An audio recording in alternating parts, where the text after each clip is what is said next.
इनकलाब, इनकलाब, वंदे वंदे। दोस्तों, मुझे पता है कई सारी बहनों को घर पे खाना बनाने के लिए जाने की जल्दी है। हमें एक दूसरे की समस्या पता होनी चाहिए, तभी आगे बढ़ सकते हैं। तो मैं ज्यादा वक्त नहीं लूंगा, छोटा ही भाषण दूंगा। सबसे पहले बहुत खुशी की बात है, आज आम आदमी पार्टी का स्थापना दिवस है। आज ही के दिन 2 साल पहले आम आदमी पार्टी बनी थी। अन्ना आंदोलन से निकली हुई आम आदमी पार्टी इस देश के अंदर एक नई किस्म की राजनीति लाना चाहते हैं हम लोग। और पिछले 2 साल में जिस तरह से हमने इस देश की राजनीति को झकझोरा है, वो कोई छोटी बात नहीं है। पिछले 2 साल के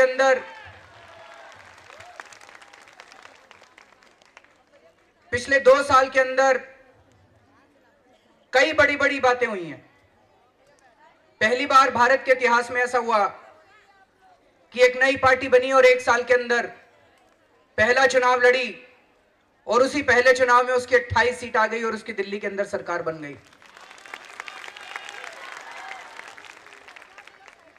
पहली बार ऐसा हुआ कि लोग 1 लाख रुपए, 2 लाख रुपए, 3 लाख रुपए खर्च करके चुनाव लड़े और चुनाव जीत गए। आम लोग चुनाव लड़े।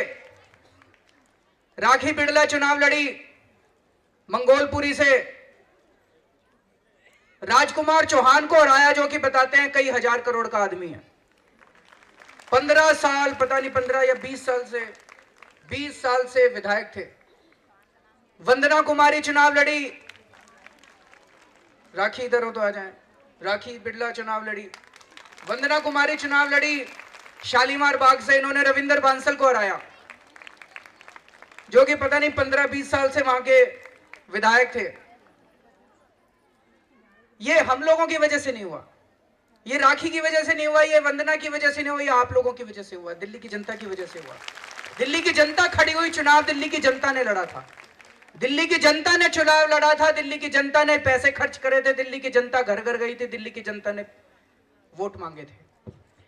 तो पिछले 2 साल के अंदर कई तरह से हमने कहा पहली बार कि जो भी कैंडिडेट को टिकट देंगे, हम ऐसे किसी आदमी को टिकट नहीं देंगे जिसके ऊपर 3C के चार्जेस हों। 3C, corruption, crime, character. अगर किसी के ऊपर भ्रष्टाचार के आरोप हैं, हम उसको टिकट नहीं देंगे। अगर किसी के ऊपर कैरेक्टर गलत है उसका, हम उसको टिकट नहीं देंगे। अगर उसके ऊपर अपराध का कोई आरोप है, उसके ऊपर अपराध का मामला चल रहा है, चार्जेस फ्रेम हो चुके हैं, हम उसको टिकट नहीं देंगे। और हमने ये करके दिखाया। पिछली बार आप सब लोगों को याद है, चुनाव के 3 दिन पहले हम लोगों ने राजौरी गार्डन विधानसभा का अपना कैंडिडेट कैंसिल किया था, सीट खाली छोड़ दी थी। आज तक भारत के इतिहास में कभी नहीं हुआ। इस बार लोकसभा चुनाव के दौरान कई सारी सीटों के ऊपर कैंडिडेट बदले गए थे, जब हमारे पास सबूत आए इस बात के। क्योंकि हम मानते हैं महिलाओं की सुरक्षा तब तक नहीं हो सकती अगर आप अपनी कैबिनेट में निहाल चंद जैसे ऐसे लोगों को बिठाओगे जिनके ऊपर बलात्कार के आरोप लगे हैं, तो आप महिलाओं की सुरक्षा की बात नहीं कर सकते। हम लोग अभी, जब मैं यहां से आया, कुछ लोग आपस में पार्टी में जिक्र कर रहे थे, बात कर रहे थे। किसी ने एक नाम बताया, बोले जी फलानी फलानी विधानसभा में इसको टिकट दे दो, पक्का जीत जाएगा, सीट निकाल लेगा। पर थोड़ी सी प्रॉब्लम है। मैंने कहा क्या प्रॉब्लम है? इसके ऊपर छेड़खानी का मुकदमा चल रहा है। मैंने कहा हम सीट हारे या जीते, हम इसको टिकट नहीं देंगे।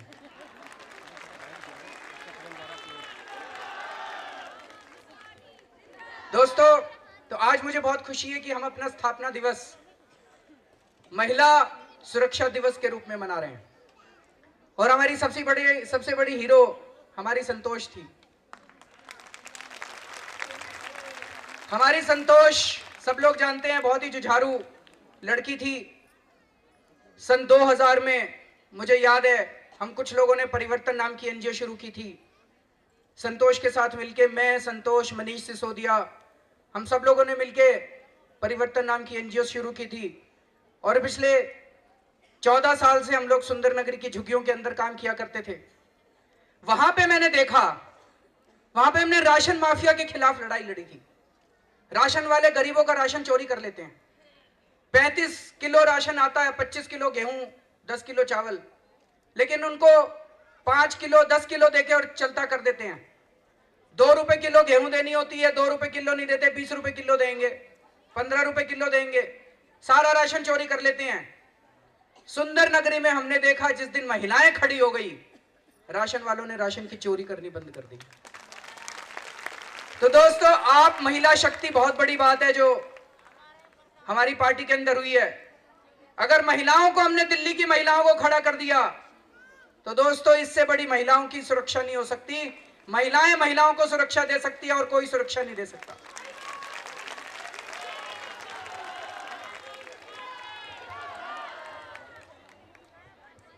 दोस्तों, जब मैं मुख्यमंत्री बना, सबसे पहले दिल्ली के पुलिस कमिश्नर को मैंने बुलाया।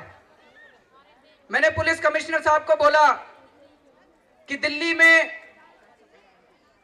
देश के आंकड़े में दिल्ली में सबसे ज्यादा बलात्कार होते हैं, ऐसा क्यों होता है?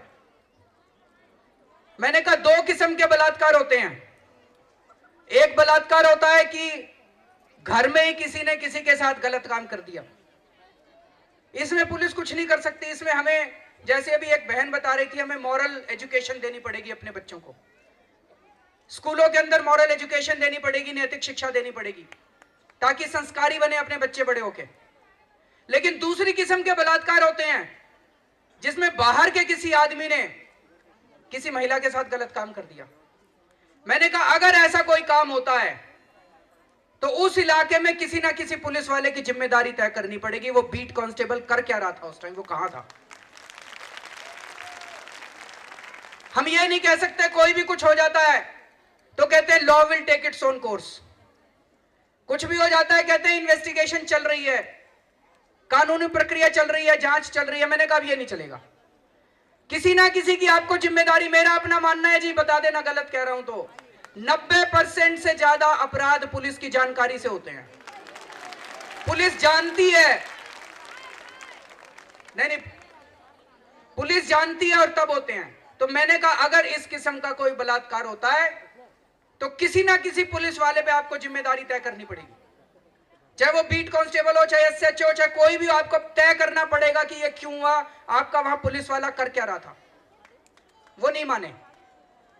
उसके बाद 10-12 दिन के बाद एक दिन सुबह सुबह ये राखी दौड़ी दौड़ी आई मेरे कमरे में, आके मुझे बोलती है भाई साहब कल रात को मेरे इलाके के अंदर एक सास ससुर ने अपनी बहू को जिंदा जला दिया, और बोले पुलिस एफआईआर भी नहीं कर रही है। बगल वाली कंस्टिट्यूएंसी थी सागरपुर, इसकी कंस्टिट्यूएंसी भी नहीं थी। रात को 12 बजे, ये मंत्री थी उस टाइम, नई नई मंत्री बनी थी। नई नई मंत्री बनने के बाद तो लोग केक काटते हैं, पार्टी देते हैं। ये रात को 12 बजे उठ के गई अपने घर से। सारी रात ये वहां पे गली के अंदर रही, सारी इलाका इकट्ठा हो गया था, और एसएचओ वहीं था, पुलिस वाले वहीं थे। ये बार बार कह रही है पुलिस वालों को एफआईआर दर्ज करो, गिरफ्तार करो इनको, इसी घर के अंदर है। सारा इलाका कह रहा है कि इसी घर के अंदर है, इनके सास ससुर, इनको गिरफ्तार करो। एसएचओ कहता है मैं नहीं गिरफ्तार करता, जो करना कर लो। तो ये सुबह सुबह मेरे पास दौड़ी दौड़ी आई, बोली भाई साहब क्या करें। थोड़ी देर में पता चला, एक रिपोर्ट आई कि एक डच महिला थी, शायद दरियागंज के अंदर डच महिला, उसके साथ पहाड़गंज इलाके के अंदर बलात्कार हो गया। और सोमनाथ भारती का तीसरा किस्सा था। तो मैंने पुलिस कमिश्नर साहब से, मैंने एलजी साहब से दरख्वास्त की, मैंने कहा इन तीनों मामलों के अंदर जिम्मेदारी तय करो कि वहां पे जहां पे ये लड़की जलाई गई थी उस इलाके के अंदर एसएचओ ने अभी तक गिरफ्तारी क्यों नहीं की? उन लोगों को गिरफ्तार क्यों नहीं किया? इसका मतलब एसएचओ मिला हुआ है? गलत तो नहीं कह रहा? इसका मतलब एसएचओ मिला हुआ है। मैंने कहा उसको क्यों, उसके खिलाफ एक्शन लो। जहां पे पहाड़गंज के एरिया में वहां पे गैंगरेप हुआ, वहां पे क्यों हुआ? बीट कांस्टेबल क्या कर रहा था, वहां पे एक्शन लो। इन लोगों ने एक्शन लेने से मना कर दिया। मेरे पास दिल्ली पुलिस हमारे कंट्रोल में नहीं थी, तो हम लोग जाके वहां पे धरने के ऊपर बैठ गए। कई मीडिया वालों ने 2 दिन तक चलाया लगातार, एनआरकी आ गई, धरना पार्टी बन गई, धरना क्यों दिया, ड्रामा कर रहा है, नाटक कर रहा है। मैं इन मीडिया वालों से पूछना चाहता हूं, 13-14 जनवरी के आसपास अभी आने वाली है, 13-14 जनवरी, 13-14 जनवरी के आसपास रात को सड़क के ऊपर 4 डिग्री सेंटीग्रेड के अंदर सो के दिखा दो, मैं मान लूंगा नाटक कर रहा था। कुछ भी हो सकता है, नाटक नहीं हो सकता भाई साहब। आप मेरे तरीके से सहमत नहीं हो सकते, हो सकता है आप मेरे तरीके से सहमत ना हो, लेकिन वहां पे महिलाओं की सुरक्षा की मांग करने के लिए गए थे, जिम्मेदारी तय करने के लिए गए थे। केजरीवाल जब धरना करता है तो कहते हैं नाटक कर रहा है। जनतंत्र खतरे में पड़ गया, संविधान खतरे में पड़ गया। अभी 2007 में नरेंद्र मोदी जी 3 दिन तक धरने पे बैठे थे। 3 दिन तक वो मांग कर रहे थे, जब मुख्यमंत्री थे गुजरात के, 3 दिन तक मांग कर रहे थे कि नर्मदा का डैम की हाइट बढ़ाई जाए। फर्क यह था, मैं 4 डिग्री सेंटीग्रेड में सड़क पे सो रहा था, वो अडानी के एयर कंडीशन टेंट के अंदर धरने पे बैठे थे। ये मैं नहीं करा, अभी इंटरनेट पे देख लेना, उस खबरों में ही है, 2007 की बात है। नीतीश कुमार जी धरने पे बैठे, तब जनतंत्र खतरे में नहीं पड़ा। मोदी जी धरने पे बैठते हैं तो जनतंत्र खतरे पे नहीं पड़ता। नीतीश कुमार जी धरने पे बैठते हैं, केजरीवाल जब धरने पे बैठता है तो जनतंत्र खतरे में पड़ जाता है। तो गलत बात है। नहीं जी नहीं, गलत बात है ये तो दोस्तों, महिलाओं की सुरक्षा के लिए हम लोगों ने लड़ाई लड़ी है। मुख्यमंत्री होते हुए भी हम लोगों ने काफी काम किए थे। हमने पिछली बार चुनाव के पहले कई वादे किए थे। मैं कई मंचों से बोल चुका हूं कि हमने जो कहा वो किया, वो करके दिखाया। एक हमने पिछली बार वादा किया था, महिला सुरक्षा दल बनाएंगे। हमने कहा था महिला सुरक्षा, कई लोगों ने मजाक उड़ाया, मीडिया वालों ने मजाक उड़ाया कि महिला सुरक्षा दल कैसे बनेगा, पुलिस तो तुम्हारे पास है ही नहीं। मैं आप लोगों की जानकारी के लिए बता दूं, दिल्ली सरकार में 12,000 होमगार्ड काम करते हैं। दिल्ली सरकार में 55,000 सिविल डिफेंस के कर्मचारी काम करते हैं। ये खाली बैठे हैं जी सारे के सारे। तो मैंने चीफ सेक्रेटरी की अध्यक्षता में एक कमेटी बनाई कि कैसे सिविल डिफेंस वालों को और होमगार्ड वालों को दिल्ली के अंदर महिलाओं की सुरक्षा के लिए कैसे इस्तेमाल किया जा सकता है, इसका पूरा प्रपोजल तैयार कीजिए। तो महिला सुरक्षा दल बन सकता है। अभी दोबारा हमारी पार्टी आएगी तो दिल्ली के अंदर जितने होमगार्ड है, 12,000 होमगार्ड है, 5,000 अभी हैं, 12,000 की भर्ती करेंगे और उन 12,000 में 50% महिलाओं की भर्ती करेंगे होमगार्ड के अंदर।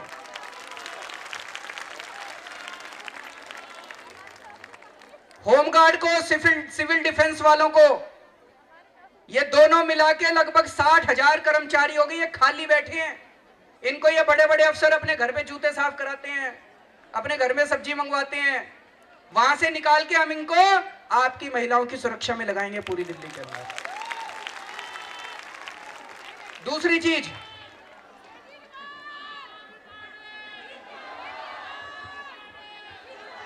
मैं एक थोड़ा सा संशोधन चाहता हूं। अभी आशीष खेतान ने कहा 5 सूत्री, एक्चुअली करते करते ये 10 सूत्र बन गए और अभी तो और भी बहुत सारे हैं। तो इसको मैं चाहता हूं कि इसको थोड़ा सा, लिस्ट लंबी है, इन लोगों ने बहुत मेहनत की है। सब लोगों ने, मीरा सान्याल, आशीष खेतान, आदर्श शास्त्री, रोशन, इनकी पूरी टीम, बहुत सारी महिलाओं ने 300 से ज्यादा मीटिंग की हैं और जितने प्रस्ताव आए हैं उन सारे प्रस्तावों में से मोटे मोटे ये 10 प्रस्ताव हैं, लेकिन इसके अलावा भी और बहुत सारे हैं। दूसरी चीज, मैं जहां भी जाता हूं कई महिलाएं मुझे बताती हैं कि जी रात को आते हैं, वहां पे पूरी सड़क सुनसान होती है, या कई जगह कोई लोग गलत काम कर रहे होते हैं, डर लगता है। तो यहाँ पे हमारे एक सीसीटीवी कैमरा अगर लग जाए तो वो डर के मारे कोई गलत काम नहीं करेगा, पकड़ा जाएगा। क्योंकि वो तो हमने तय किया, देश की दुनिया के जितने बड़े बड़े देश हैं, जितने बड़े बड़े शहर हैं, उनमें पूरे शहर के अंदर सीसीटीवी कैमरे लगे होते हैं। तो दिल्ली के अंदर भी हम वाईफाई कैमरा लगवाएंगे, पूरी दिल्ली के अंदर, सड़कों के ऊपर, मेट्रो के अंदर, बसों के अंदर, और जितनी पब्लिक स्पेसेस हैं उन सारे पब्लिक स्पेसेस में वाईफाई कैमरा लगवाएंगे।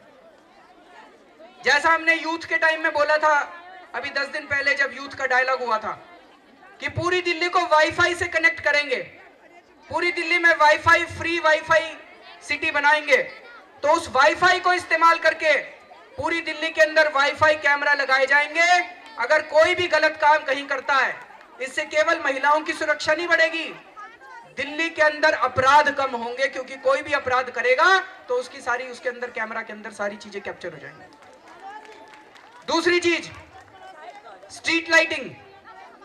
ये स्ट्रीट लाइटिंग वैसे एमसीडी वालों के हाथ में है, वहां बीजेपी है एमसीडी के अंदर। आधी से ज्यादा दिल्ली के अंदर लाइटें काम नहीं करती, आधी से ज्यादा दिल्ली के अंदर लाइटें हैं ही नहीं। अगर दिल्ली के अंदर रात को पूरे दिल्ली के अंदर लाइटें लगवा दी जाए, ठीक से काम करना चालू करें, तो मुझे लगता है उससे भी काफी फायदा होगा। कोने कोने में, दिल्ली के कोने कोने में स्ट्रीट लाइटिंग लगवाई जाएगी, सारी सड़कों पे, सारी गलियों के अंदर, और ये व्यवस्था की जाएगी कि वो स्ट्रीट लाइट काम करना शुरू करें। तीसरी बात, आज अगर कोई महिलाओं के साथ छेड़छाड़ करता है, महिलाओं के साथ अपराध करता है, किसी भी महिला के साथ अपराध होता है, केस चलते रहते हैं, 10 साल 20 साल केस चलता रहता है। इसको बदलना पड़ेगा। जब मैं मुख्यमंत्री बना, मुख्यमंत्री बनते ही मैं हफ्ते भर के अंदर दिल्ली के चीफ जस्टिस से मिलने के लिए गया। मैंने कहा, सर मेरा एक ही आपसे निवेदन है, न्याय व्यवस्था के लिए आप जितना पैसा मांगोगे हमारी सरकार आपको पैसा देगी, लेकिन एक मेरी आपसे निवेदन है, इतनी अदालतें खोल दो, इतनी अदालतें खोल दो कि अगर किसी महिला के साथ अपराध हो तो उस मामले के अंदर 6 महीने के अंदर बलात्कारी को जेल होनी चाहिए, 6 महीने के अंदर दोषी को सजा मिलनी चाहिए। वो तैयार हो गए, उन्होंने कहा मैं 100 अदालतें अभी खोल सकता हूं, अगर आप मेरे को जगह दे दो तो हमने तुरंत जगह ढूंढनी चालू कर दी। तो दोस्तों, दोबारा सरकार बनेगी तो दिल्ली के अंदर नई अदालतें खोली जाएंगी, दिल्ली के अंदर नई जजों की नियुक्ति की जाएगी, और इतनी अदालतें खोली जाएंगी कि 6 महीने के अंदर अगर किसी महिला के साथ कोई भी अपराध होता है तो दोषी को 6 महीने के अंदर जेल होनी चाहिए और कड़ी से कड़ी सजा उसको मिलनी चाहिए।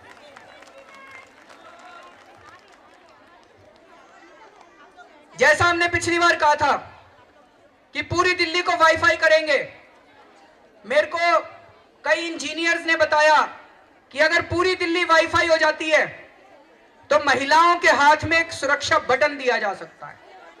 आपका जो मोबाइल फोन है, मोबाइल फोन में व्यवस्था की जा सकती है, अगर आप एक बटन दबाओगे तो आपकी वो कॉल तुरंत पुलिस स्टेशन में चली जाएगी, पुलिस थाने में, और उनको पता चल जाएगा कि एक कोई महिला फलानी फलानी जगह, एग्जैक्ट लोकेशन आप कहां पे हैं, आपकी लोकेशन पुलिस के पास चली जाएगी और 5 मिनट के अंदर पुलिस आपके यहां पे पहुंच सकती है और आपको बचा सकती है।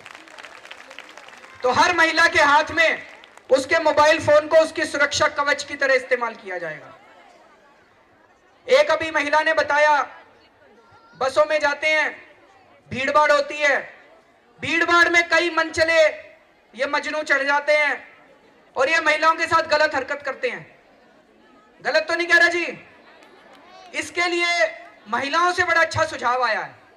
उनका सुझाव है कि हर बस के अंदर अगर एक मार्शल की नियुक्ति कर दी जाए, हर बस के अंदर अगर कोई लड़का किसी लड़की के साथ गलत काम करे वो तो लड़की तुरंत चिल्लाए मार्शल मार्शल, और वो मार्शल तुरंत वहां पे पहुंच के उस लड़के की वहीं पिटाई करे, उसको वहीं गिरफ्तार करे, उस लड़के को।